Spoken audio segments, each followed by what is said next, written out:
Hey, Saul, Yes.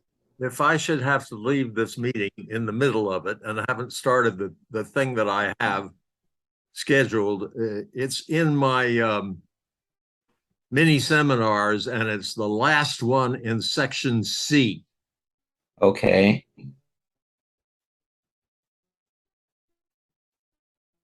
I don't think I'm going to leave, but you never know. Okay. I'll make a note of it.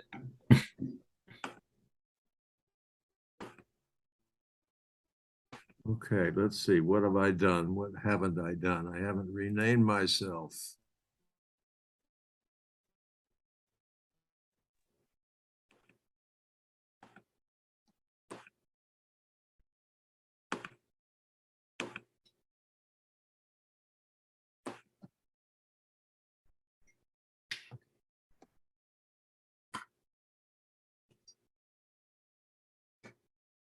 Okay.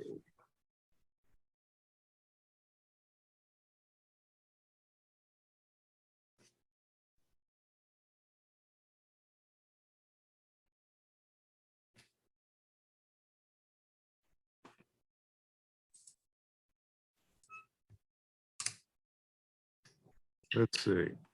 Oops. Yeah, that's all right.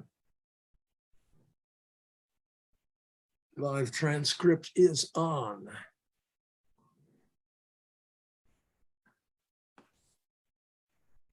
All right, I need to go and set up what I am going to show today.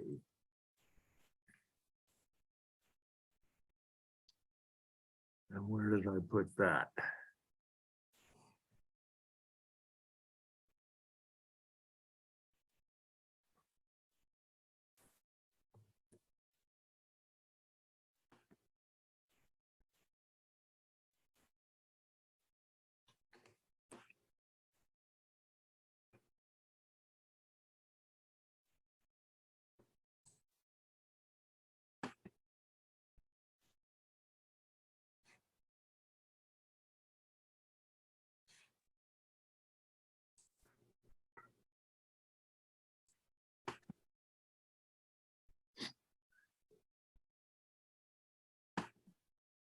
There we go. Whoops. Well, maybe.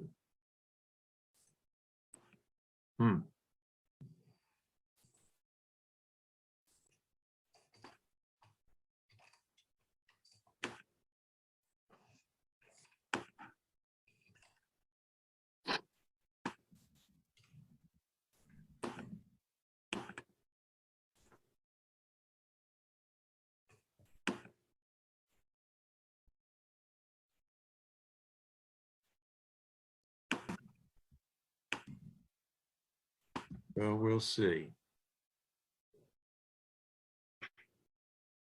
Good morning, all. Morning, David. Boy, it's sure the usual suspects. Look at that lineup. Yeah. Okay. So, Will, I was wondering, why does your things come up as MUFON Inc.? What's MUFON? Oh, you need to Google MUFON. Gave him a license to lecture. I'm serious. Go Okay. MUFON.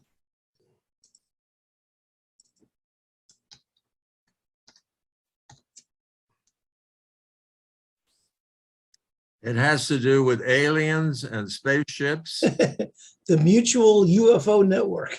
Yes. Is that what it says? Yeah. Yep.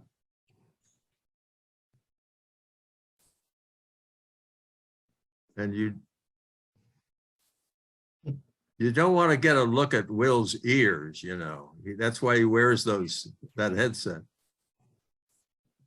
They're slightly pointed.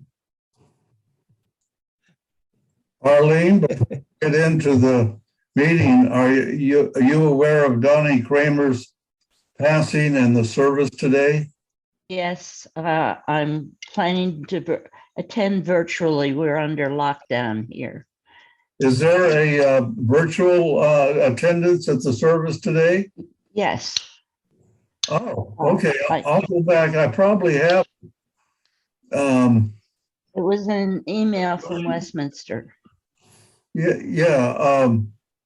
If you could forward that to me, I'd appreciate it. I don't remember seeing a Zoom invitation.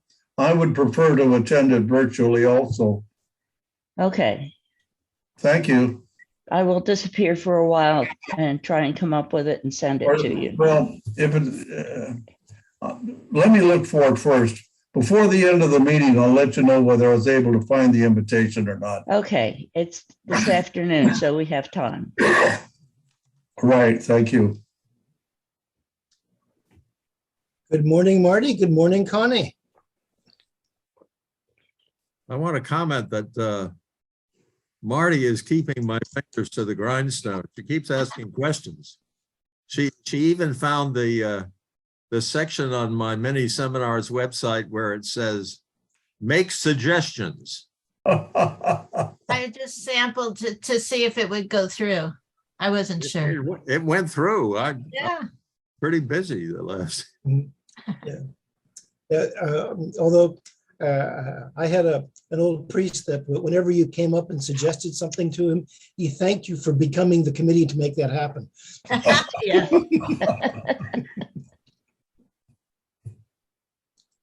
And I suppose that never worked.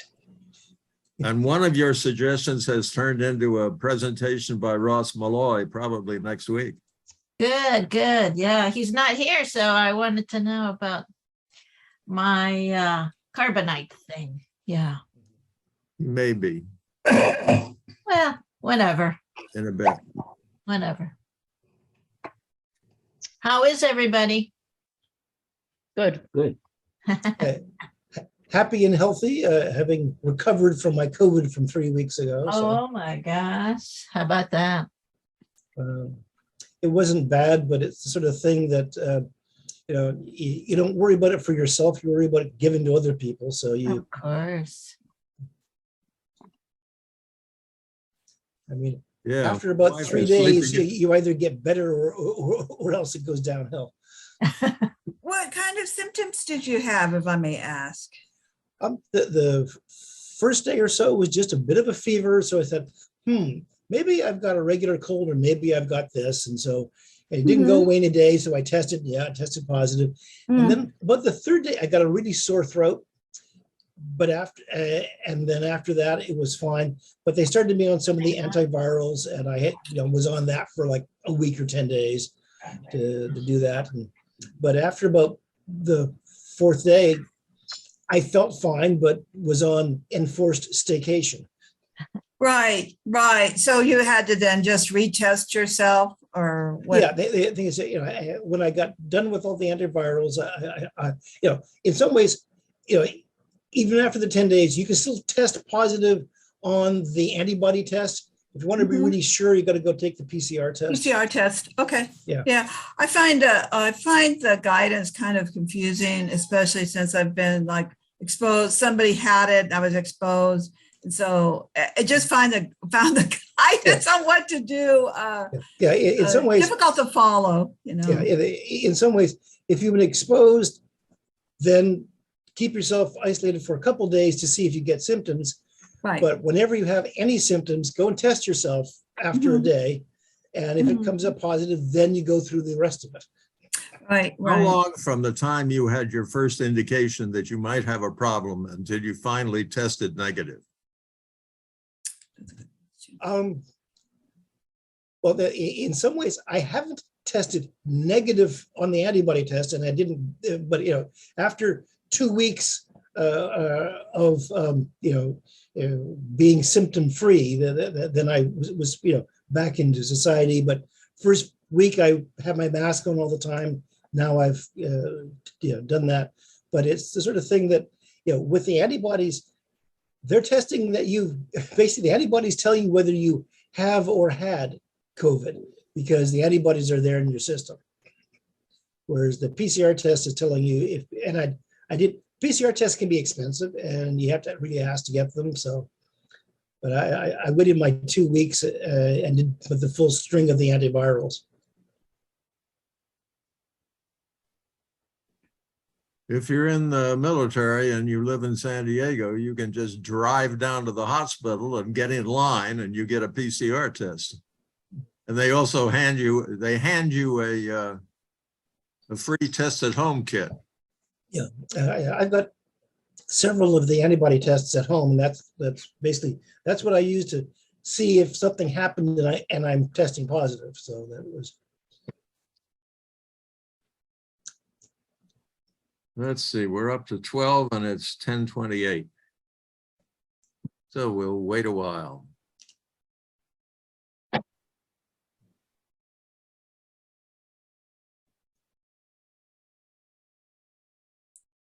Okay, I have a really funny question to ask while we're waiting. Does anybody have one of these? It's a contour box for Cox cable. Yes, I have one. I'm just trying to get it open so I can replace the batteries. I mean, I'm struggling with it right now. I Do you think have any? mine's downstairs. I'd have to go look, but I think there's a. It should be pretty easy, right? Yeah, The usually places they have something slide. that you press and you can slide it off. At the I back know, there. I'm looking at it, and every time I try this is I don't know what to do. I'm not sure. Some of these things are not I what I know. call old person friendly. Well, this is not Connie friendly. I'll go with that. So I had another remote. I had my television on. I wanted to turn it off. So I used another remote. Mhm. Isn't that terrible? This one I'm just struggling with again. Did it come with the manual? Who knows where that is? I'm just asking because we're here together Yeah. and we're waiting. See, here I am. I'm trying to get it open. Here I am. Okay, Okay. sorry. Let's see if I can. It fades out because of your. Here's the back of screen. mine. Yeah. We Mine, don't and if I put my thumb on the little ridge Okay. and And push sideways, push, sideways. yeah, push down toward the bottom, and then that Oh, push. comes Got it. off. Got it. Right, so the ridge is okay, thank you. Thank you. You're I was welcome. having a moment. Connie SCG Vickers. supplies an answer again. I know, exactly. Exactly. I really appreciate it. Some days Want to are know more anything in the whole challenging. world? You want to know anything in the whole world? Just come to a Zoom meeting of the seniors computer group. I know, Yeah. I know. I'm afraid you're Yeah. going to tell me the easy way to do something that I just spent a lot of time doing the hard way Yeah. today. So I'm Yeah. very interested. Although- Connie Vickers? Yes. Is this your first time on our group? It is not. No, It is not. She's been here You've a been couple on before? times. I've been here a couple times and trying to figure out you? now I'm trying to figure out how to get the battery out. Hi, Connie. Hi, I saw you. There you are. Hi. Are you with the walkabout group? I am. Okay, Yeah. that's how Yeah, Stan invited me. I didn't have you listed for some reason. Yes, I need to join. I'm having success. I've got the batteries out. So Connie, it's not Yes. you. That's just bad design. They should print something right where the ridges are and says, press here Press to here." remove battery compartment Oh, I know. cover. Every time I struggle with it and it opens and I don't know how it opens. So I just go, oh, thank you. And I go on. And so I They thought I'd almost- just ask. I'm ready. I'm Almost ready. all battery boxes slide. You know, what I was doing was I was sliding it down and then I realized the design of it doesn't allow for that. It slides, well, somehow I got it open. I'm afraid to. So, well, I've had a lot of things where it's hard to get the batteries out because you got to try it. Sometimes I just get a little piece of string underneath it like that so I can pull the battery out. Okay, yeah. Yeah. And, but as you say, a lot of things are not designed well. I remember a few things that they, in the battery compartment, they had like a little ribbon that sat under the batteries. You just pull up Yes. in the ribbon and then batteries Mhm. pop out. Correct. And for the ones that don't that, I make my own little piece of wire or ribbon.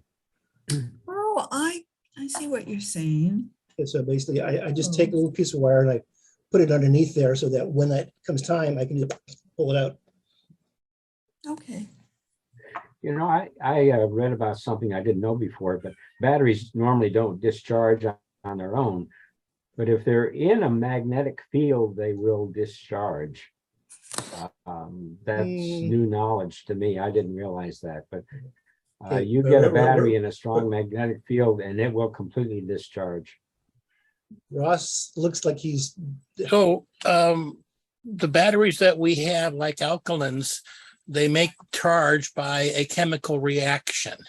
So just sitting there on the shelf, nothing around them, they will discharge. Has nothing to do with a magnetic field.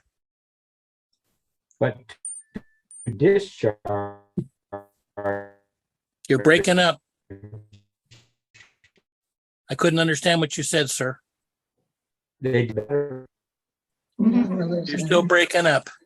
when you connect it back. Still breaking up, huh? Okay, I've got a kid playing a game somewhere. It's my problem.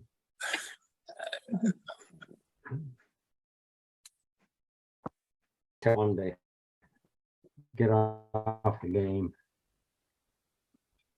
in the meantime, we'll say good morning to Fran. Good morning, everybody. Hey, Fran, were you, how are you associated with this group? Are you a member or from what? I don't think you're from Walkabout, are you?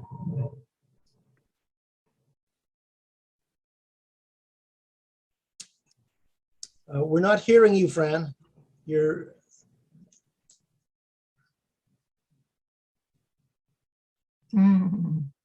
She's a friend of Pat's.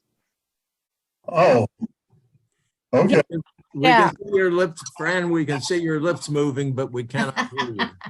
Really? now we can. Now we can.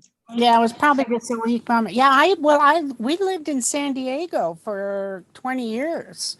And I knew Pat from when we both went to school in Detroit. So I'm a card carrying member. I paid my dues. Oh, good. Okay.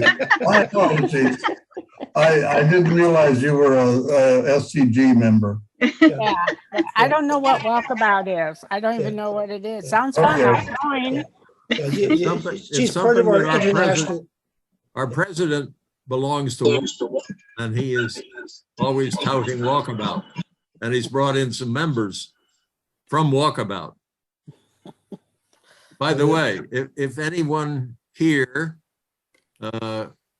comes to our meetings regularly and gets the invitation to them regularly, but is not a dues paying member, you are traveling on the coattails of those who have decided that they are filthy rich and are able to pay the exorbitant $15 a year membership fee. And if you'd like to join us by paying that membership fee, we'd be happy to have your money, as well as your smiling face. I know you're talking to me. I know it. Aha. I just need to figure out how to do it. I think Have I you have to found our website? Yes. It's Now, on- Connie, we're not always talking about you. But if the I knew guild fits- that. I knew that. I confess, I haven't paid my dues. I don't Well, pay. there is a tab on our website that says join. Mhm. And that's where you find out how and how much and where to send the money and how to send the money and how to send the application form and all that jazz. Okay, I'm doing it right now. I'm looking it up. Well, it's 10:37 and wow, we're all the way up to 19 members. And a couple of those just showed up. I'll wait a couple more minutes since we're still getting members. Kind of surprising to see people showing up. While we're waiting, I'm going to send a quick note out to Arlene. I could not find a Zoom invitation. for Donnie's service. So I would appreciate you forwarding it to me. Okay, Thank will you. do.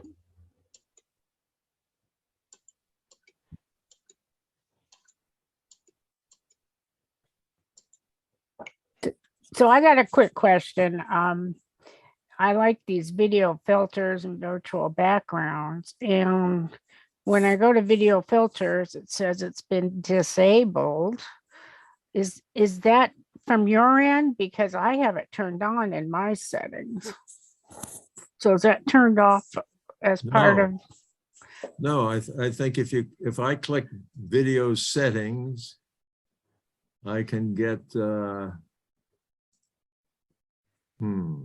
I just turned my Hawaii background on. It could be, are you logged into your Zoom account? Or- No, well, I just led the link from, I just clicked on the link in the mail Okay. and I got a map, right? So should I suppose I could log in and then enter the numbers. Would that work differently? Yeah, I think my Zoom thing, I tell it to leave me logged in. So whenever I open it up, I'm logging in with my account. So Fran, Yeah, does it work in other Zoom meetings? not necessarily, no. So I think David is correct. You need to log into your account first. Then you can follow the link in the email. Then it's going to pick up any settings that you have in your account versus Okay. just going in with the link. I'll give that a try right now. I will disappear and reappear magically.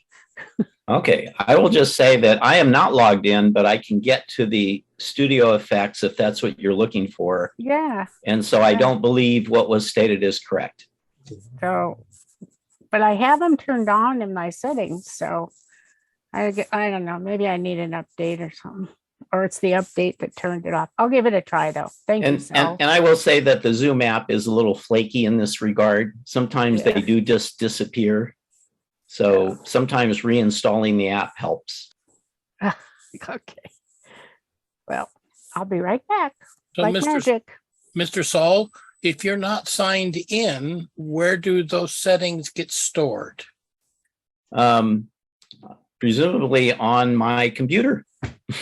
I understand. There is a difference between the backgrounds and the studio effects. The backgrounds, sometimes you do need to be logged in. And even though they're stored on the computer, they won't appear. But I think the studio effects are always there. Yeah, because backgrounds do are you- there. The background, choose a background, but like on Windows, I can put on lipstick. On this one, I can't for some reason. I know Yeah, that's and very important. It's just an inconsistency in the Zoom app. Okay.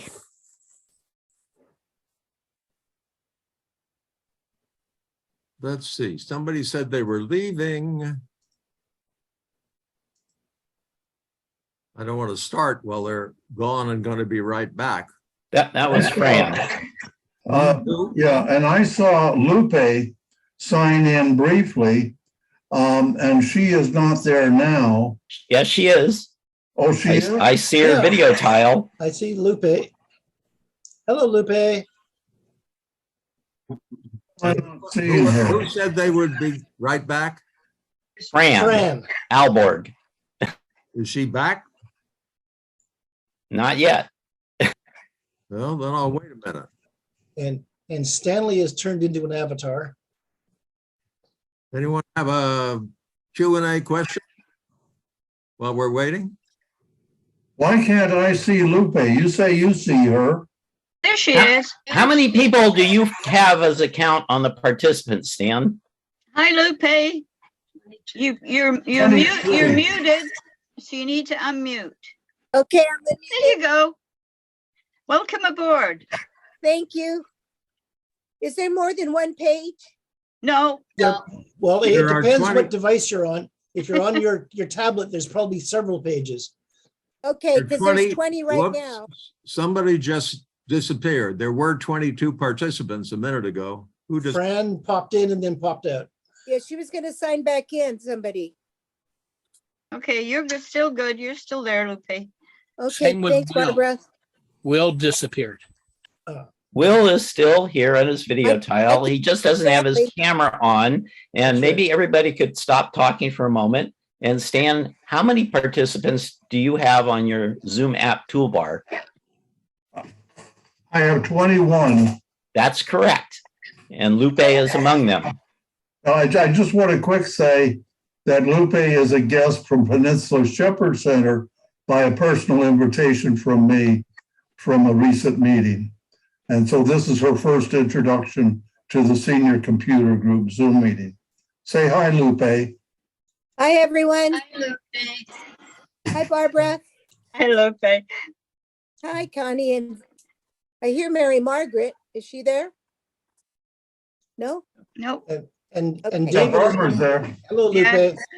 I hear Barbara Yeah, and David. and see Barbara and David. Yeah. I don't see Stanley. I'm the Fox or Oh, he the went Foxy. He looks like a cartoon character right now. And who is number 22 who disappeared? Maybe Fran. Is she still here? No, I don't see Fran. I Not think currently. Yeah. I see Eileen Frame. I do too. And it was Fran who who said she was going to, right? Okay. Let's get started with our meeting. Eileen, is this your first meeting?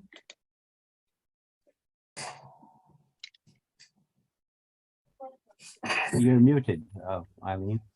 No, Arlene is Oh, not. I see Stanley. Okay. All right, I'm going to go start the presentation, I think. Okay.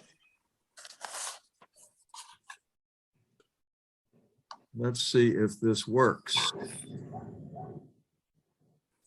Share. And now.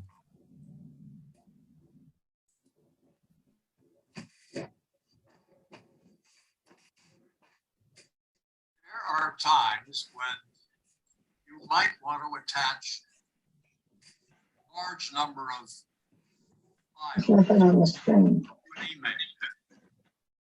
So you put them all in a folder and you want to attach that folder. No video, Hank. Well, no video? No video. Oh, Yeah. Oh, No. audio. A video and it's a little low.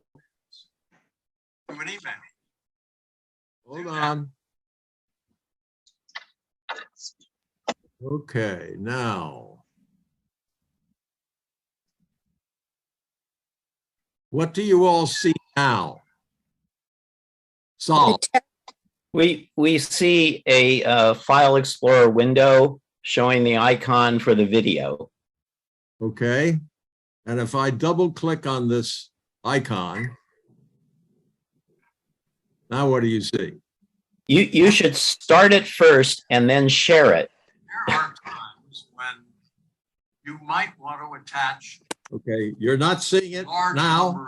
No, No. because we're seeing your File Explorer window, you should start the video, pause it, and then share it. That folder, I heard you.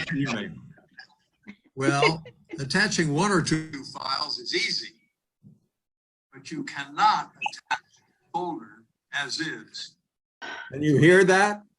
Yes. That you have to very convert faint, very faint. file.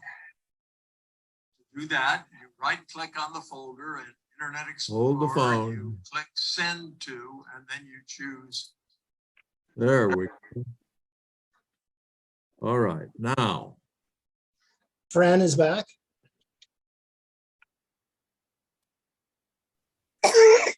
Didn't work. Patience, people, patience. My goodness. We're still a bunch of amateurs, Lupe. That's okay. Now, Yeah, not a problem. you have all been muted. All right, and here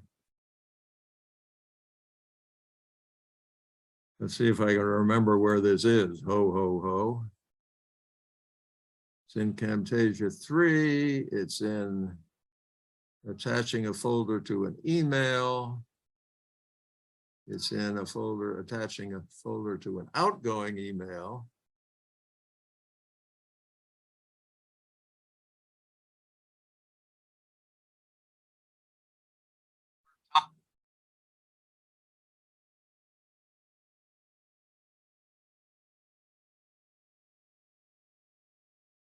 Now let's try this.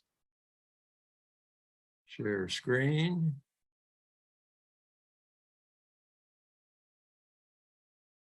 Share what screen? Bah.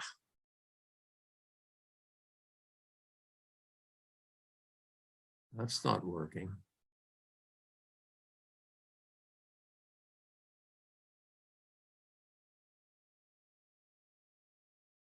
Huh.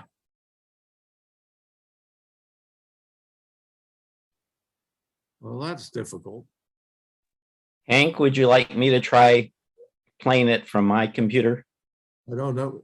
Yeah, you'd have to get it from my mini seminar. I already did download it, I'm saying. Okay, go ahead. Give it Okay, give me a moment. Sure.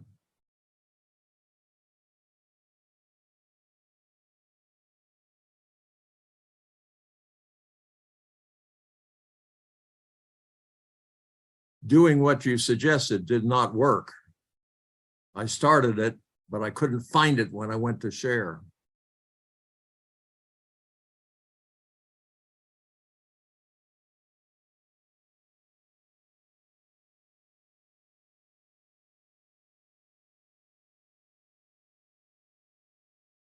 Oh.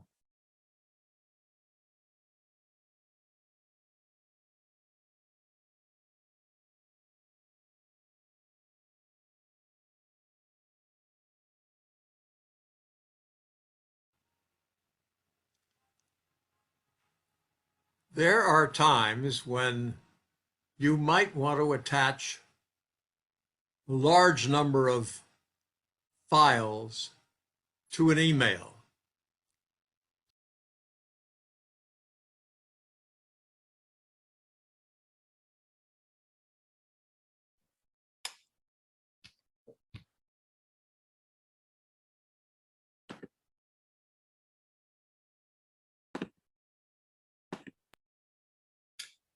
Okay, can people see something on the screen at least before I go to play it? Yes. Yes, Okay. we heard the VLC first media few- player. Okay, I just wanted to ask first before I kept playing it in case you weren't seeing it. Okay. All right, just give me a moment to get rid of this toolbar. And we'll try playing this then. Okay, here we go. There are times when you might want to attach a large number of files to an email. So you put them all in a folder and you want to attach that folder to that email. Well, attaching one or two files is easy, but you cannot attach a folder as is to an email. To do that, you have to convert the folder to a zipped file. And to do that, you right-click on the folder in Internet Explorer, you click Send to, and then you choose Compressed. Let me demonstrate.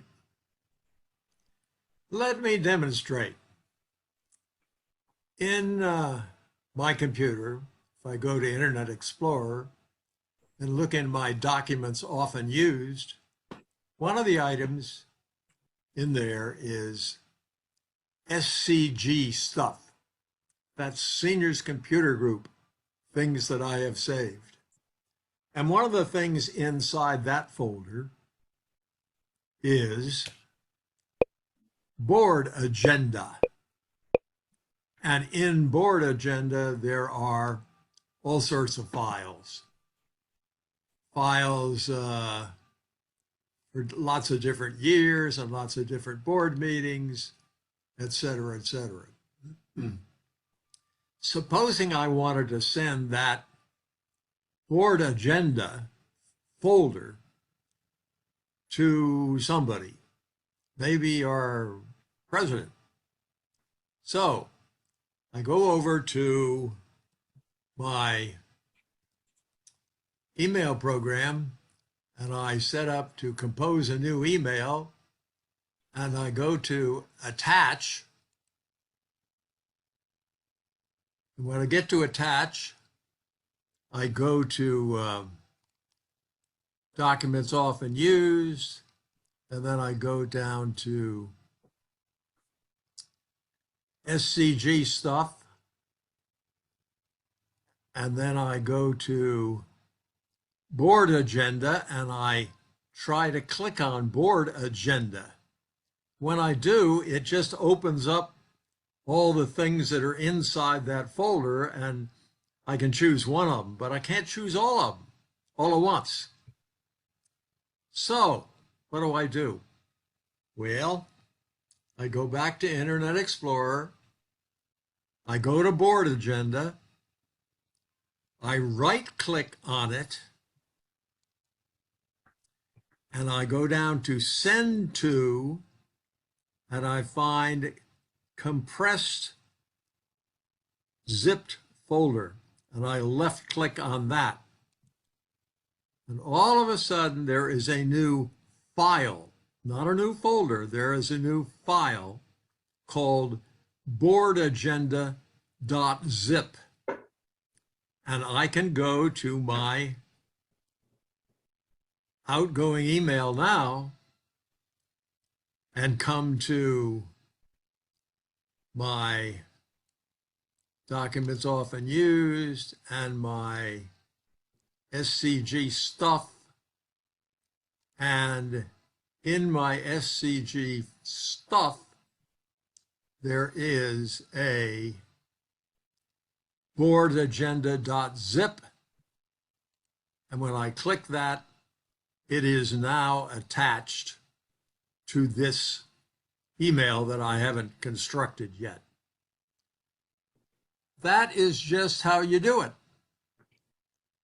I hope it helps.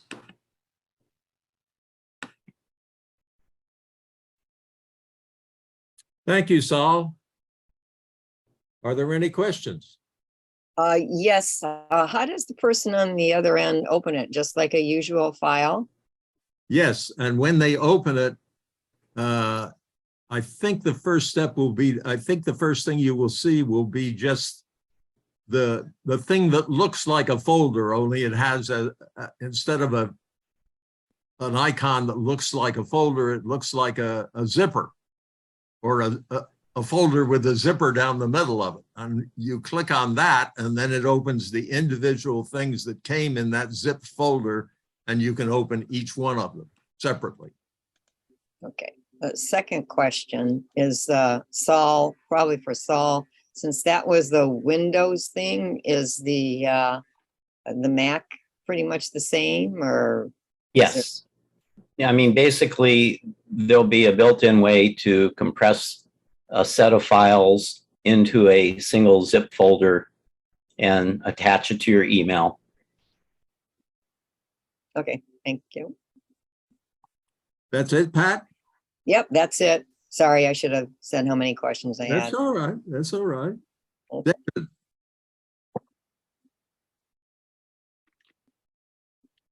David, you're muted. There you go. There I am. Yep. Got to do the etiquette thing here. So one of the things that I've sometimes had a problem with is some email systems will not take very large attachments. If you are trying to put in a big audio file, or let's say you wanted to, we're making a recording of this session here, that big file will maybe several hundred megabytes. What I found when you want to send big things is usually the best way is to put them into the cloud somewhere, and then you give someone a link to that place in the cloud that they can do that. I can't remember instantly how to make that happen, but I think once you get into either your Google Drive or something, you can then do the equivalent of that send to that Hank showed us. But what will get sent is actually a link to the position in the cloud that file is. That way, the other person can then download it from that link to their machine. But I've seen that when we don't when the files get too big, the size that it chokes at used to be about 5 megabytes. Is probably more like 15 or 20 megabytes now. It's 25 for me, and I would like to demonstrate how to do what David just suggested. All right, that would be excellent. We can probably do it today after everybody's finished their other questions, but we'll see. Okay, I got another question. Barbara. Yeah, my question is kind of a follow-up on Pat. Is there some way you could demonstrate the person receiving the email and what happens when they do click on the attachment, what they have to do? I might be able to do that because I get a zipped email every month from my property manager. Okay, I'll leave that with you. Either do it now or make it a separate presentation later. Wait a minute, I'll make myself a note. Okay. The question I think is though, what email program are you using? Because each email program works it a little differently. It seems to work better for my clients if we find a way to save that attachment to their computer and then uncompress it. Because again, each email program does things a little differently. Some will allow you to open them up, each one. Some will not allow you, and you have to download that file before you can uncompress them. Okay, thanks, Ross. And I think anyone can download it, no matter which email program you're using. You can download it and uncompress it later, right, Ross? I have not seen a situation where an email program does not allow it to download, but I have seen more of an issue of late where AOL requires that you download it versus to let you open it up directly within the program. Now, I don't know if that's settings in their local AOL email program, but it does show up, but it does not show very easily that at the bottom, there's an option to download that particular file to your local computer. Okay, I'll show you when I get to doing this. Next up, Marty. Okay, my question is when I send things to other people, is there a risk that they can, I don't know, get into my files somehow that I'm always worried, you know, like even when I send a picture or something, can they come back and get into all the pictures that I have or that kind of? So Ross?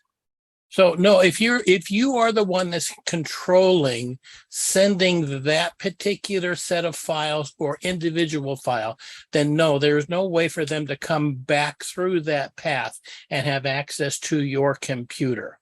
Okay. If you use a service where you're sending a link to another service, Dropbox, OneDrive, something else, then yeah, you kind of need to be careful and read the options there. Are you giving the person access to these particular files or everything that's say within that folder?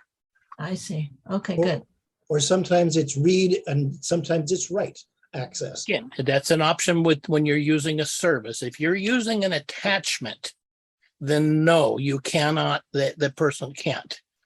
Speaking to that, as Hank was talking about, or David also mentioning that the limit is 5 million for most email systems, because it's dependent upon whoever your email provider has set as a limit. Most of them have an 8 megabyte limit. And when you put an attachment onto an email, it shows you generally how big it is. But 8 megabytes is not very much anymore. Gmail and a lot of the other systems let you go up to 25, which is a lot better than 8, but it's still not very much. Sending a link to a shared service like OneDrive is or a Google Drive is a way to do that also. I like using a program called Solar, SOLAR, sendit.net. Now, you can send up to 1 gigabyte worth of information in a compressed file. You have to have everything in that one file. You can't add things to it. But if you make a compressed file, as what Hank showed, and it gets to be 400 or 500 megabytes in size, then you're going to have to use some type of a service. Then I would go to Solar Send It, like I mentioned. That's just the website, solarsendit.net. And then it says, tell me which file you want to send. What it does is it takes it and recompresses it again, and then you creates a link for you. Now you attach that link to the email and you send it to whomever you want, and then they download that whole file and uncompress it in their computer. They don't have access to anything else. The only thing I would say to that is, if you're sending really big files, if you're putting them on your OneDrive or your Google Drive, you're using up some of your allocation on that drive. Whereas this service sounds like it's a separate bucket of bytes. Right. It's a completely free service. There's nothing to sign up for. I've used it for 5-6 years now, and it's always worked flawlessly for me. And again, at one time, you go into there and say, this is the file that I want to grab. It uploads that to that service and as a compression. Then it provides back to you an email link. You need to copy that link from that service and attach it to an email to send to somebody else. And that's, again, something that you can test yourself. You can do a few files, create a link, send it to yourself, and then see what happens when you click on that link. And then just be aware that it does take a while to push that file up, depending on its size and your internet speed. And again, the same way, when it comes down, it's going to take a while for that user to bring it down, again, depending on what their performance is and how big that file is. Connie?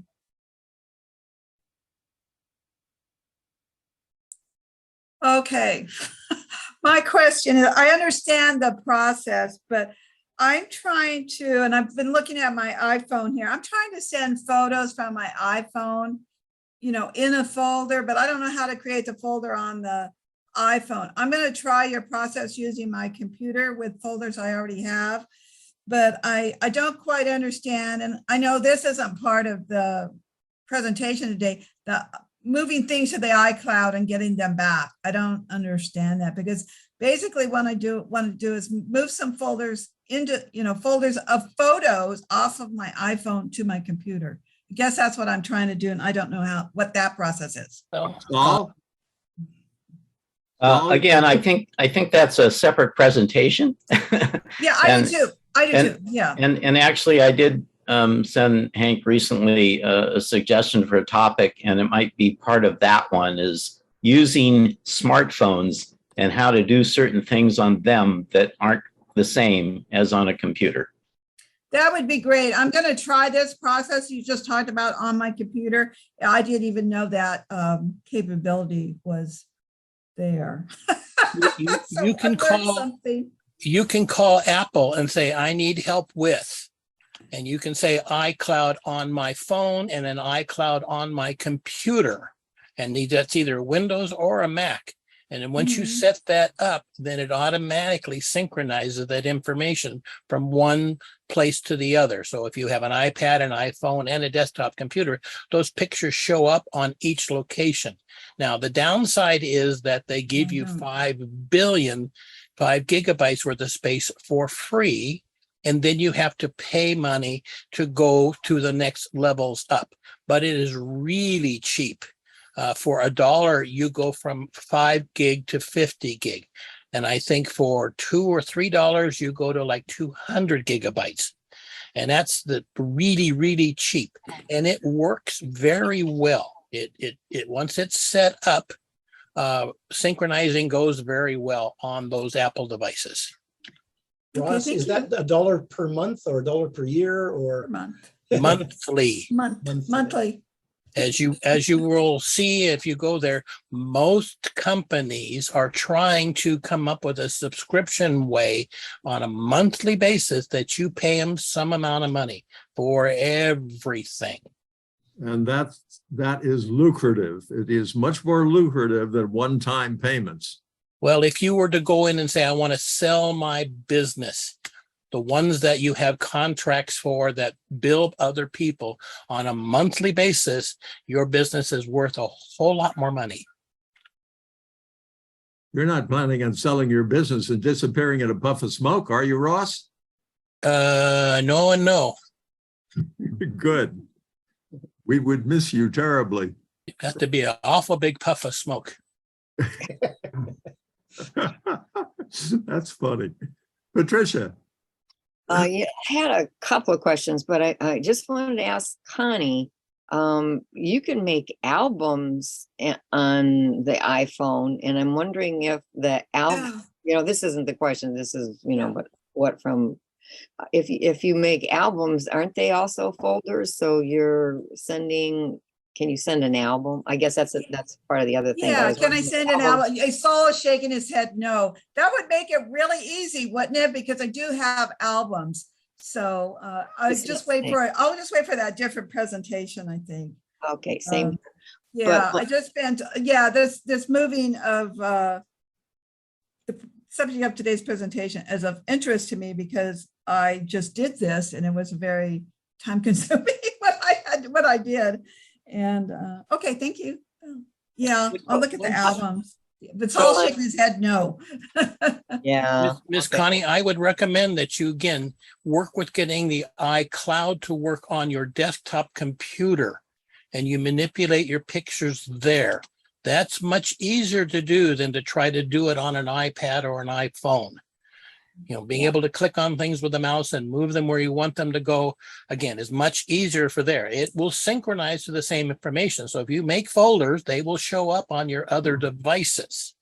But that's more of a selection, saying, I want you to select these items by this particular date, time, name, and then put them to another place.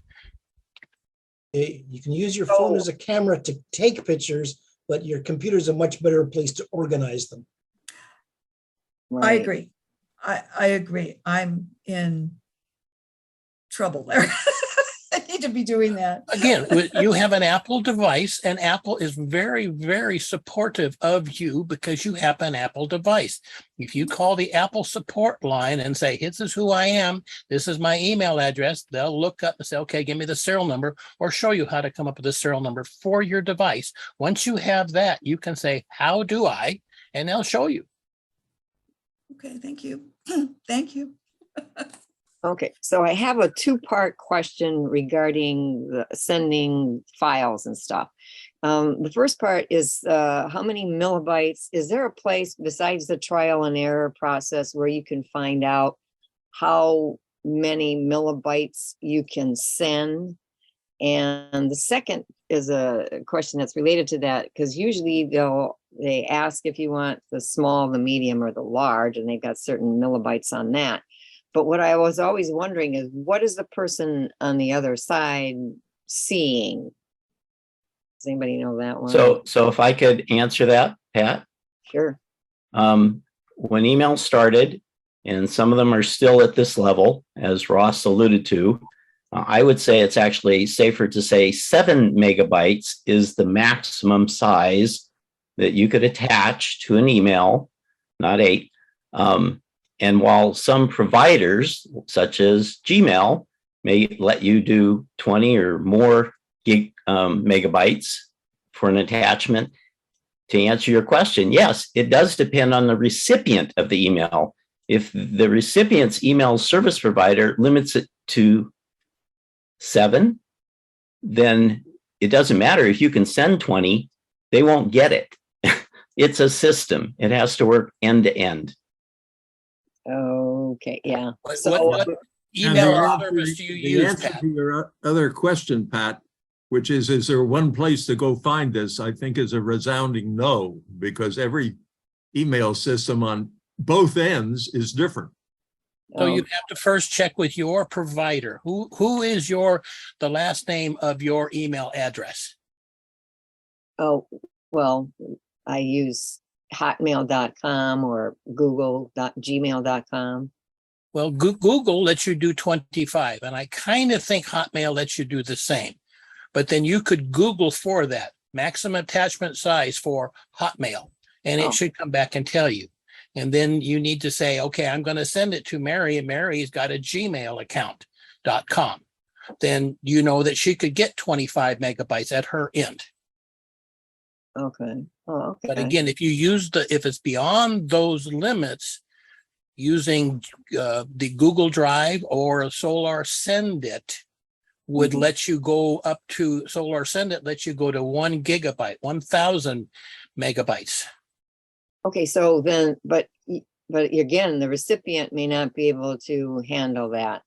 Solar Send It has nothing to do with that. You send a link, and then they directly go to that service, to Google Drive, to Solar Send It, and then request that one file to be downloaded directly to their computer.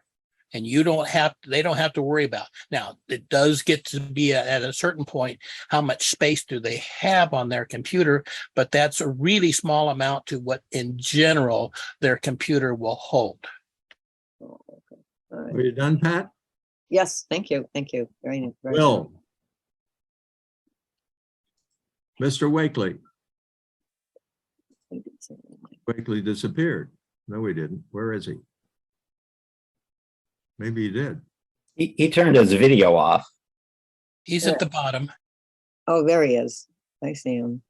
Yeah, there you are. And he lowered his virtual hand. And is, okay, are you done, Will? I'm having real internet problems and I don't understand because I've got 30 megabit speed. But anyway, if you can hear me. Yes. Yep. Yeah. No, we can't hear you, Will. Because it's You're breaking cutting up, out, I'll, cutting in, cutting out. Okay. Okay, I'll stop. Okay. I was about to demonstrate what I promised to demonstrate, but I got another hand. Yes, Dan.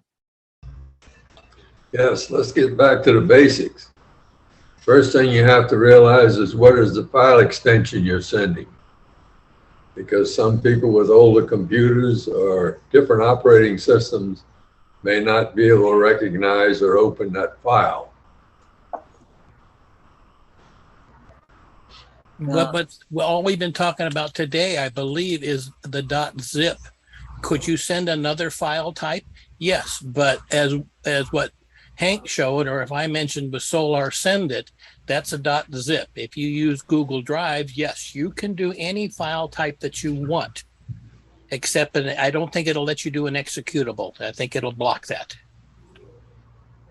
Well, what I was referring to is even if you're sending a document, sometimes people send documents in formats that no one else recognizes, or some people don't recognize, I should say.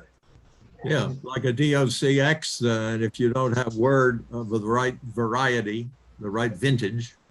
Right. Okay, what else, Dan? That's the main thing I was trying to get across here is, and the other thing is, if you want to test some of that, you can send an email to yourself, but you can't, the file extension is going to be good on your computer because you sent the document. But when people are questioning when they send something, whether the attachment is going with it or not, you can send an email to yourself and look at that. As to the documents that you mentioned, Dan, it seems to be less of an issue these days than it used to be. For a Mac, the Pages program can recognize most formats on there. or if it's an XLS, it can open it up with the numbers program. If you're on a Windows or another based computer system, if you have the one of the open office programs, that they will then open that file up. I recommend that most people send things as a doc file if they want to have it recognized by most other systems.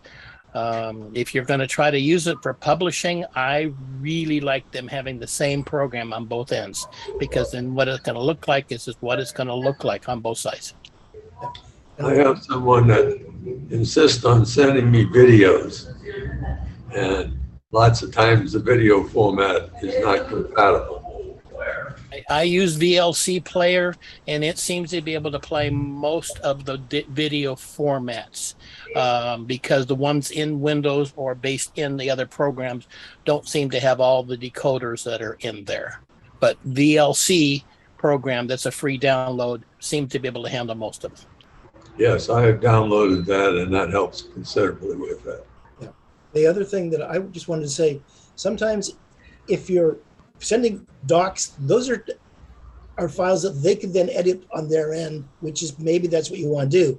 If you want them just to see it, I will often print it to a PDF and then send the PDF.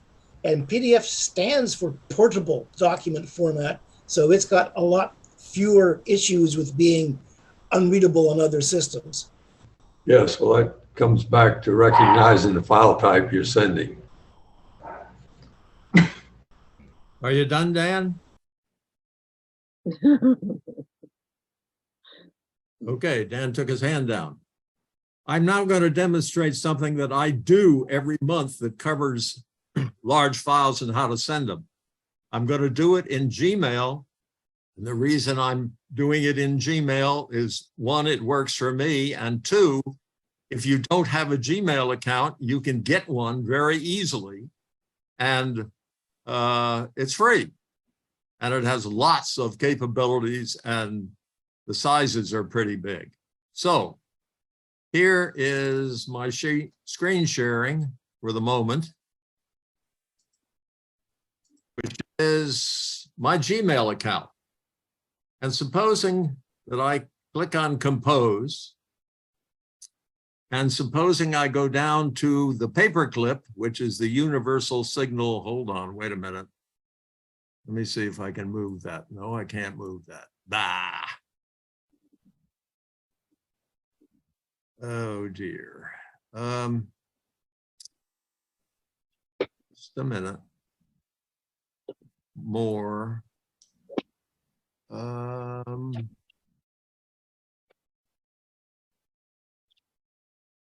You can change the magnification on your screen, control roll on the mouse and make it larger or smaller, and it might put it in a different place.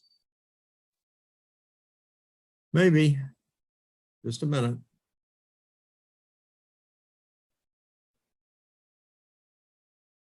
All right, let's see where we are. Can you see this? Can you all see the paperclip? Not quite. No, it might be. Do you have the closed caption showing? No. It might be. Okay, I just thought that might be what was blocking it. Okay. Now we can see paperclip. There we are. Now, can you see the paperclip? Yes. Yes. Above it, it says attach files. Yes. Okay. I'm now clicking, and it's asking me to select the file that I want to send. All right. The file, I send my Quicken file to my daughter because she is, wait a minute, Quicken files, here we go.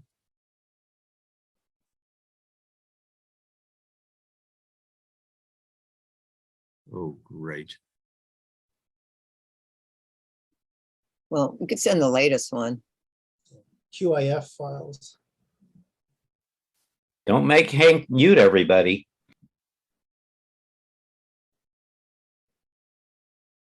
I'm looking for the QData file.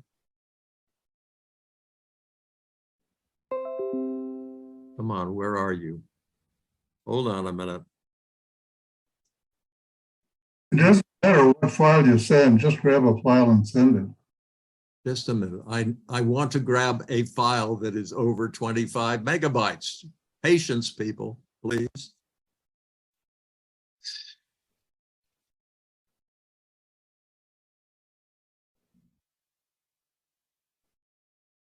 My file is in Documents, Quicken in 2019, Dell Q Data. Okay.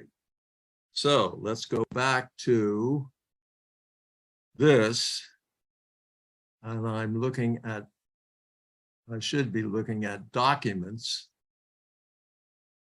And then DQ, Quicken in 2019 Dell, and there it is. Okay, there is my Quicken file, which is, let's see if I can look over on the right-hand side. Can you all see this? This Yes. is 61.8 megabytes. So if I click this, it will say your file is larger than 25 megabytes. It will be sent as a Google Drive link. And then it is loading this into, I think, my Quicken Drive folder. And when it finishes, I want to show you the rest of this. So have patience a minute until this actually loads. It's uploading it to Google right now, Yeah, right. not on your computer. Again, it's putting it in the cloud at Google. Okay, thank you, Ross. I had never looked into where that was actually. Well, going. it does that so that when you catch that, but it creates that link, it's sending it back to a place within Google. That's why it takes so long to do this, is it's pushing it up to Google right now.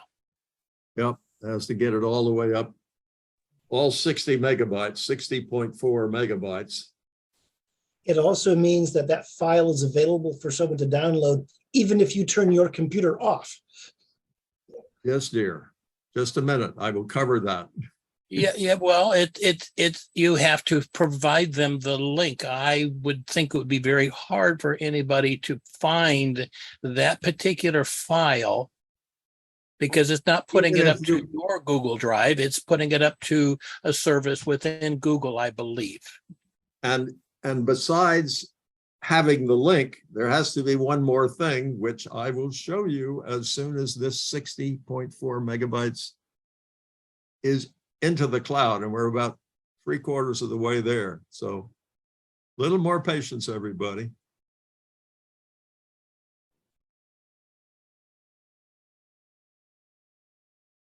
And I do this all the time when I upload the recording of this meeting to the Seniors Computer Group website. I get to choose who can see it. For that, I choose everyone.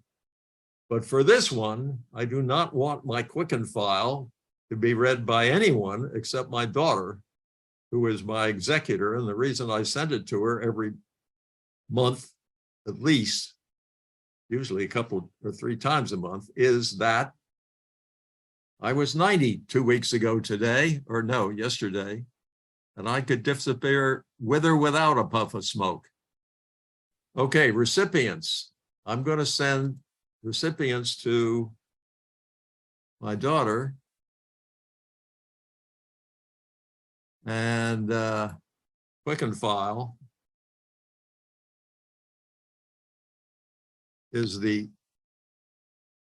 Quicken file. And now I click send. And when I do, it says someone needs access to that file. As of right this minute, the only person who can see that file once I send it is Dana Miller. That's the only person I can do it. Or I could, if I click this, and I'm sure not going to, anyone who got the link can view it just the way anyone who goes to our website any time can view the link to the recordings of our website. So this is the other safe item. You know, if I click this, don't give access, nobody can look at that file, even if they got the link. But now I click send, and it has gone. And my daughter will be able to open it. And she stashes them away regularly. Are there questions? Let me stop the share. And any questions about how to do that? Yeah, I got a question. Relating to Quicken and sharing the file. You're not, she does not modify that file. That's only for her information. Is that correct, Hank? You're the only one that modifies that file.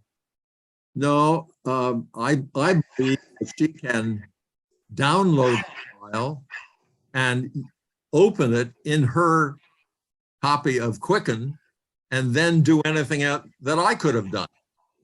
Right, but then does she make modifications and return it to you so that you can have benefit of those changes? No, no. Okay, thank you. That answered my question. The whole purpose of my sending it to her is if I go to the hospital and go into a 2-week coma, which I did one day about 4 years ago, she can start paying my bills. Or if there's something a little bit more permanent about my absence. So I would be careful with being able to have her be able to open and modify it. Quicken and QuickBooks are really changing their security and are requiring that you sign in to be able to access even some of the information on your computer. A remote program like Splashtop or something else would give her direct access to your computer and could run it from there. Of course, she could take that file and see if she can open it and see what QuickBooks is or Quicken is asking her to be able to access that particular file. There are online versions of those programs now that would make it easier, like what Stanley was talking about, that if she made changes, then she's making changes to the file in the cloud. But I understand what you're saying is this is a backup procedure. And again, I would have her make sure that she can actually open that particular file, read it, and do what she needs to do with it. Thank you, Ross. I will have a little conversation with her on that subject. That's important that Every it has to system, be done after I'm gone. yeah, every system that gets set up has to be verified. Right. And with Quicken or the other programs, they're all trying to support Yeah, they're all increase trying to their protect us security. from. So even though it worked 3 years ago, it doesn't mean it'll work today. And as a little side note on Puff of Smoke, my wife is talking to Neptune Society today for us. Goodness. Dan. Now that you've created that file, do you have access to it? You gave your daughter access to it. Do you have access to it? Well, I still have it on my computer. Well, I understand that. But you've created a file out in the cloud. My question is, now can you delete that file? You've got some very sensitive information out there. Can you get rid of it or can you control it at this point? I don't know. I believe what you're using is a service at Google that no one has access to other than the person that you emailed it to. And once it's downloaded, I think it disappears from Google. Of course, that would be a good thing to check, but it isn't as if he's sharing it through his Google Drive, which is another way to do it. As far as going back to your local computer and saying, okay, I sent this file, it's compressed, I'm going to uncompress it, and now I'm going to see if it'll open in my Quicken. I would be careful with that because of the index files and the other files that Quicken creates along with that one particular file. You almost need to go back to a backup within QuickBooks, Quicken, to say, I want to create a backup file, and then you send that backup file. And there's also a way to do a file backup when you're going to send it to an accountant, so they can access it. Then it makes sure that everything is there that needs to be for someone else to look at it. It's kind of touchy sometimes. You want to make sure you get all the information there and it can be usable at the other end. Otherwise, you're paying for an accountant not being able to do what he needs to do. But also, Ross, I was thinking, if you have sent a link to someone and you said if they download it, the file goes away, does that mean it's a one-time link? I understand the question, and I have not looked at that within Google. But again, you can send it that way without having a Google Drive account, I believe. So I don't think it has anything to do with your Google Drive. So again, it would be somewhere within Google. How long that link is good for, I don't know. As I mentioned earlier, the Solar Send It, you can set a time limit on there of up to a week. Say 1 day to a week that file is available for download to that person that you sent that link to. So that's a way to control it from there. Sharing it through, uploading it to your Google Drive, then you have control over who can access what, read, write, and I do believe that you can say for this period of time. All right, there was another question. What does it look like to someone on the other end? Saul has a hand up. I just wanted to say, I think the train's gone off the rails here because of a Quicken. Just focus on the concept. Don't worry about Quicken so much. It could have been any kind of file that Hank was sharing, okay? Yes, I just wanted to say that there's lots of information out there that no one knows what happens to it. It could be sensitive information. Okay, back to on the rails, I believe. The question was, what does it look like to someone on the other end? I am now going to demonstrate that because I get a zipped file every month from my property manager. And I'm now going to share my screen. And you now can see that I'm showing you my Internet Explorer, my whole. That's correct. Okay. And one of the things I have under documents often used is, and it's the first one at the top, which is, I got it there by the way, if you ever want to do that, if you have to go down, way down here somewhere every time, and you go to that folder a lot, and you would like it to be at the top, change its name to 1- whatever it was, and it will be at the top. So if I click that folder, and then I click a particular property, which is where the only one that my property manager managed when I set them up, and I then go to Total Office, which was the name of their company when I started with them, and I click on that, I have all this stuff that has come in year after year after year from Total Office. And so far in 2022, I have January, February, March, and this is what they look like. Let's look at the last one that came in, which was June 1st to June 30th.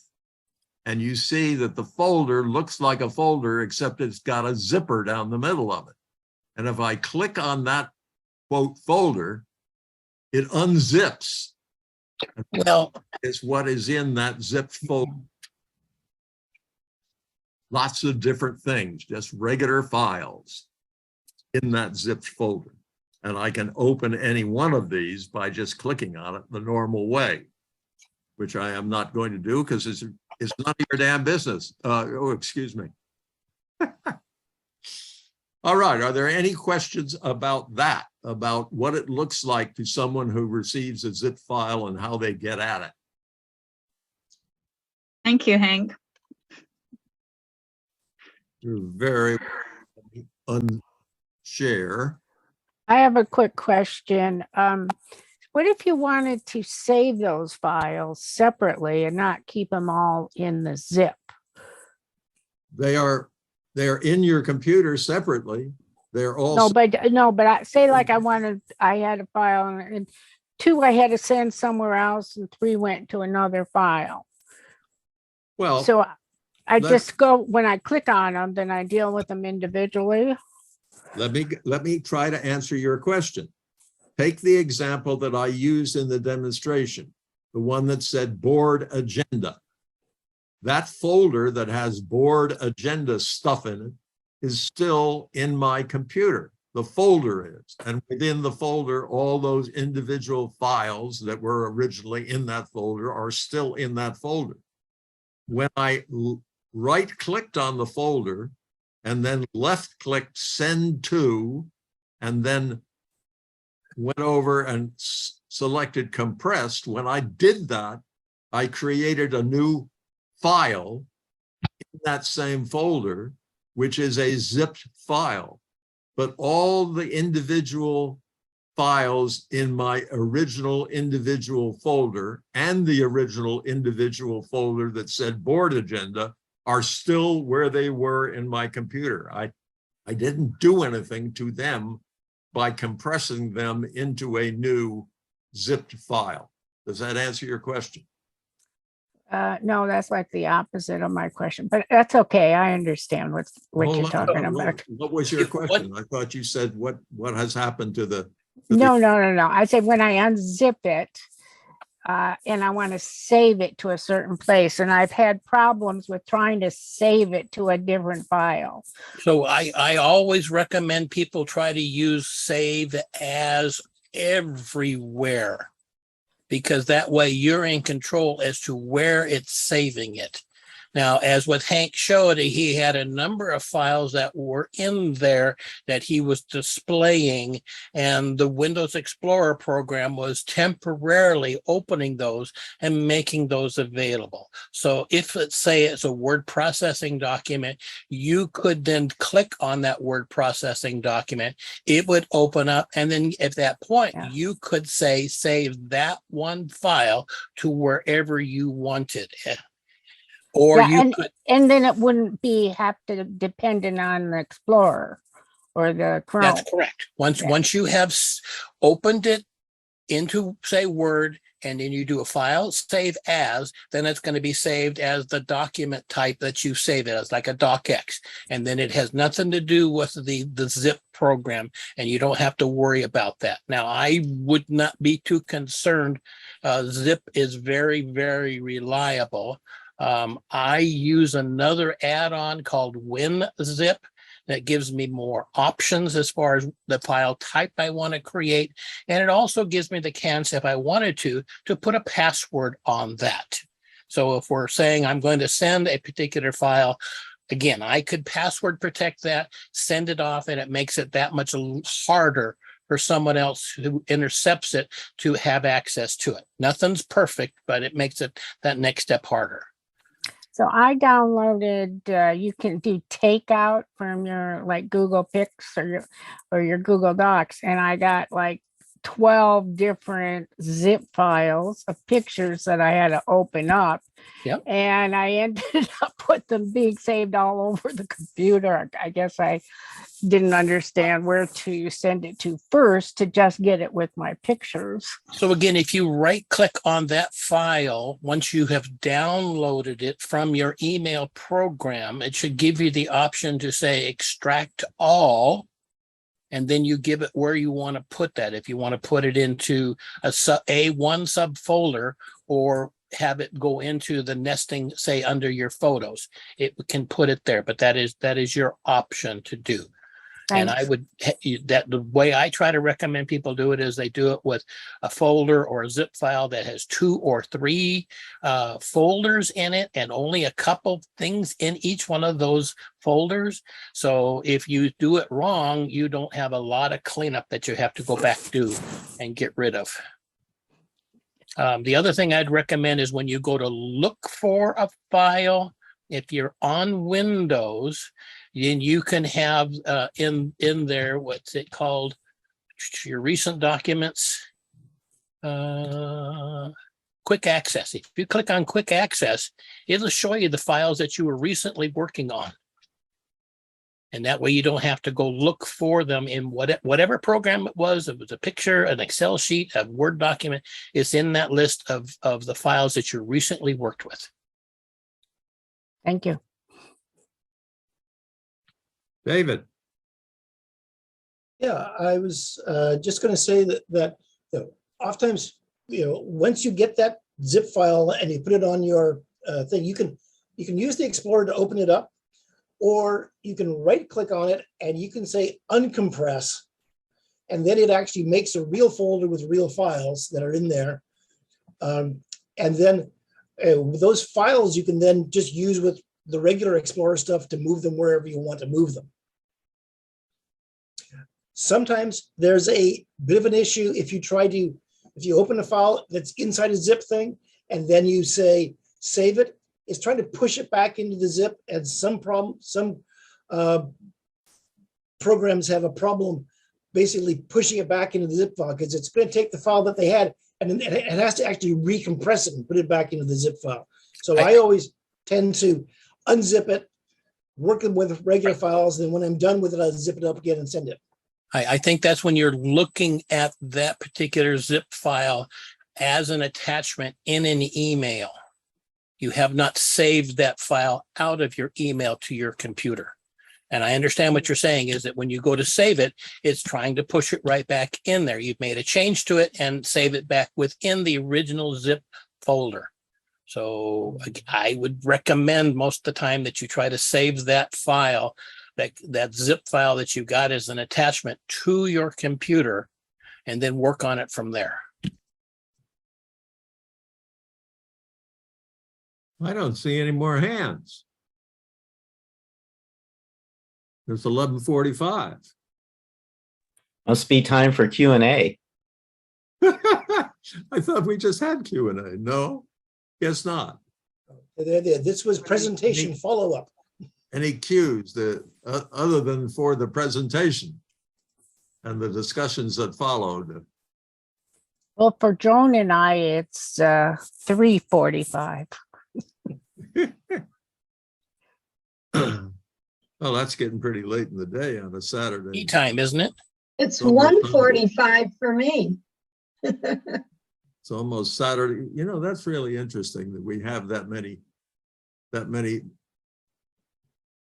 out of time zone adjective, dispersed people. Lots of people that I'm kind of, you all, the ones I see here week after week after week, you are stalwarts. You show up thick or thin. And I personally really appreciate it. It takes a certain amount of my time to put this thing together and to keep finding things to entertain you with. I'm glad Hank, we appreciate it very much, and I would like to have everyone give Hank a little thank you for all the work he does. You're very welcome, and it's seeing 21 people, as I did a little earlier, that makes it all feel worthwhile. So if you know somebody else who might benefit from this and they don't know about it, tell them, give them my email address. I'll get them on the list. Okay. All right, let's see. Joan Edwards. Yes, I have a site problem. I send Word documents to my brother, and he receives them as DAT documents. Now, I heard someone say earlier, if I send them as a DOC, maybe I'd have better luck than DOCX. Well, Doc, Dog Oscar Charlie, that is the older format from Microsoft on saving it. If you do it as a DocX, it is actually compressed. So it'll be much smaller and it's repairable. So if something gets messed up in that, when it's transferring from one computer to the other, Word is able to repair that document as a DocX. Most new programs of any kind of a word processing program should be able to open and view and change a doc or DocX. But my preferred way would be to say, send it as a DocX file.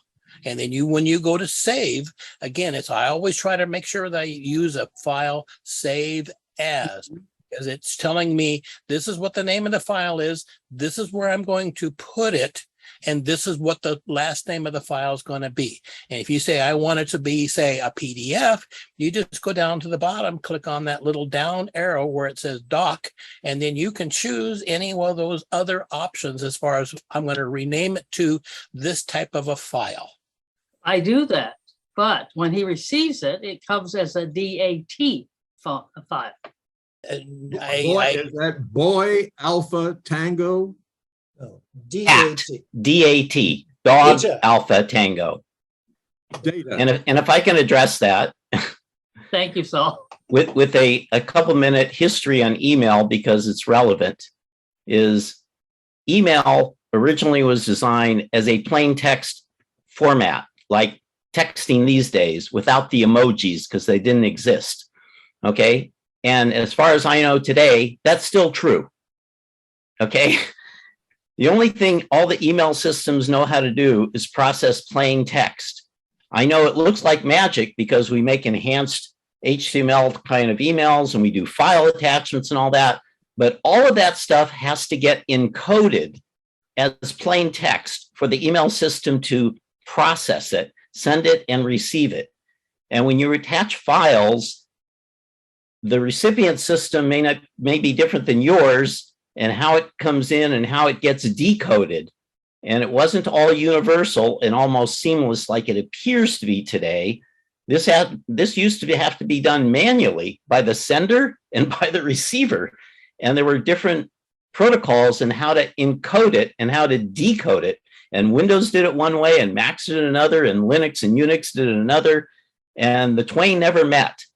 Now it's almost seamless. So it seems like you don't have to even think about it, but it still happens. And the DAT is common of Windows type mail, that is Hotmail and Outlook and those types of things that seem to convert stuff differently when they're received. And as a result, only they can figure it out, but other recipients can't when they get it. And so that's in a nutshell. So my last comment would be, if you're sending somebody that's basically something that's text, like a Word document, put it in the email message. Don't attach a file. It's just text. Put it in the email message. Keep it simple, and they will most likely get it. Well, they did get it. It is plain text. It is just recipes, and he wanted 3 of them. And so all 3 came through as DAT. So I finally put the 3 in the body, but it was a pain. It almost sounds to me like he's saving the whole email, not the attachments. That's where you're coming up with the .dat ending on there. So again, he's saving the whole email versus going to the attachments and saving those individually. I will check with him to see if he is doing that. I have seen, Ross, people get this all the time using like Hotmail and certain Outlook type programs. I don't know why, but I'm just saying it's not a matter of saving it. When you look at the file attachment, it has changed the file extension to .dat. And that's if it has done just that, then you sometimes what you do is you just It, go it, in. it's more than that, David. Okay, It really, yeah, it has yeah. converted it into something that is only recognizable by itself. Yeah. Okay. Well, Why did it do it? I suspect that Joan has sent this as a DOCX. Is that right, Joan? Nod your head.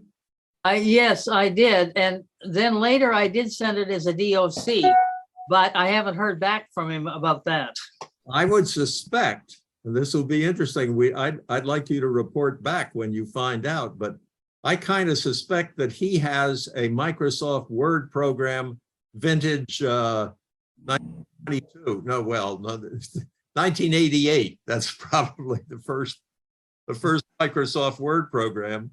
And he doesn't have a program that is able to read a DOCX file, but he probably does have a program that is able to read a DOC file. It will be interesting to see if that's the way it shows up on his computer. Hank, Yes. if I could add to that, and Joan can verify this, did you also send that as a PDF file attachment? And it came out as a DAT. So That's there what- goes that theory. That's what he said. No, I don't know for a fact. If I'm he- telling you, this is something on the other person's end and what they're using for their email. And Now, I am sending this from a Mac. it's not your end, it's the recipient's end. Okay. And that's what I'm telling you is that the wonderful thing about standards is that people don't always interpret them the same way. An email does have standards, but different email service providers interpret them differently. Well, I'm talking to him tomorrow night, I think. So I will check all these things out and get back to you next Saturday. The way that Saul recommended, where you cut and paste the recipe into the body of the email, and I would have you send 3 emails, each email having a different recipe in it. That would be, if he can open it up and read the email text, then he'll have the recipe. Yeah, well, he did, even though I sent them all 3 at once. He did get them. I think we're done, Joan. Miriam. I just wanted to say today's discussion about attaching big files and folders to email was one of the best ones we've had in a long time. And I want to really thank you, Hank. That's really, and it's very interesting to me that I started out doing this thinking, this is really pretty simple. All we got to do is zip it. And look at all the discussions we've had. Yes, a lot came out and it was very useful. Great. Fran. Just a quick survey talking about 1988. How many here started the computers before Windows when it was just DOS, DOS? That's why we're all here. Yeah. I started working on 71 on computers. Oh, they were big then. And I started programming in 1959 Whoa, where'd you do that? at UNIVAC. Really? Very good. You're history book person. Right, I a want long time ago. Maybe you need to do a presentation one of these days. And I got into computers via Fran, so he got me into all of this. now sharing my screen, and you might notice that there is something here that says DOS box. I still use DOS for my contact list. Oh my And the God. program was called Name Bank in Time Design. And I have 3,500 and some odd contacts and their telephone numbers and their dog's first name and all that stuff in this DOS program. How did you get your DOS program to work on present day computers? Because I have a lot of things that I put in command prompt. DOS. Google DOS box. You see this thing up here at the top? Yeah. DOS. That is how I do it. Oh, wow. Jeez. And- Wish I knew and that a do few this- years ago before I gave all my little floppies away. And I do the same thing for a couple of spreadsheet programs that I have, and I still every weekend do a complete history of all the latest values for the ETFs that I track. I do that in Lotus 3. for Lotus one, dots. Lotus 123. I remember that one. Yeah. I still use it. You use it with Box? Is that Miriam? Yeah, it's Miriam, and no, I use it. It's in Windows. It's the very last version they came out with, which I think is like number 9, but I'm Yeah. still using it. I have that too. I have a Windows version of Lotus 123, but Yeah. but I really use all the time, every weekend, is the DOS version.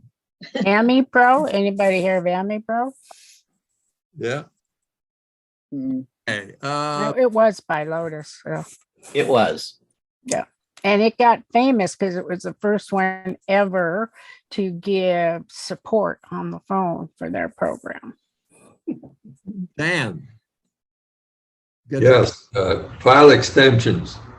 I some time back had interface with a lawyer, and they put a lot of files, a lot of email files on a CD and gave me a copy of the CD, and I had a weird extension on them and I couldn't read them. Then I found out if I emailed them to myself, and Hotmail would interpret them and let me read them. So it's another one of those things with the extensions, only some people recognize them. That's interesting. So what you're saying to us is that if we have a file that we can't open because it has a weird extension, that we email it to ourselves, become openable. Well, you can also check on Google and check for the file extension and see what it says about it.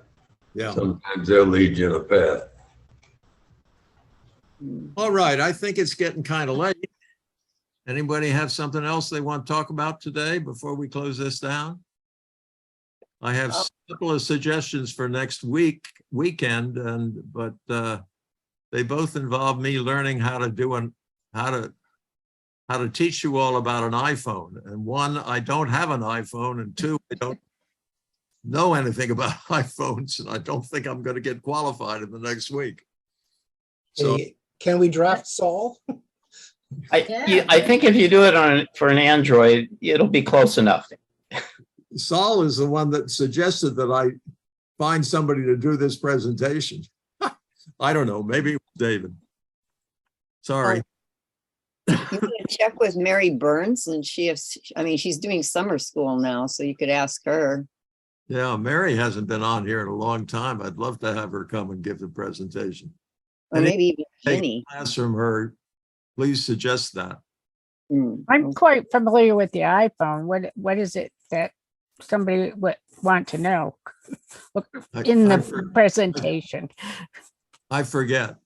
But my suggestion was sort of tips on how to do common things on smartphones, not specific to the iPhone, and that people have learned how to use that may be beneficial to other people who haven't figured those things out or are having difficulty doing them. Well, just as the FYI, Mary is now doing her summer class on the iPhone. It's only 3 weeks, 2 hours. I just did the first one. I don't know if it's open or not. I know she's doing, next month is going to be the Android, and that class is still open. I don't know how long that is. Maybe 4 weeks. Yeah, I got a notice from Mary that the Android class may be canceled because they did not have enough participants. Right. But I haven't heard anything further, so. But I guess I better sign up for the fall class in case. Oh, right, yeah. You can sign up now for the fall classes, by the way. Right. I think I sent Hank all the info on that. Did you get all that, Hank? Emailed you? I beg your pardon? Did you get the email I sent you about the classes from San Diego Community College, continuing education? Yes, and I think I forwarded it to everybody. Oh, okay, good. All right, I'm gonna tie this off for the week. Sounds good. Before we go, I want to tell Stan I did send him a link. If he has a problem, give me a call on the phone. Okay. Okay, have a good weekend and see you next week. Okay, Bye. bye all. Bye-bye.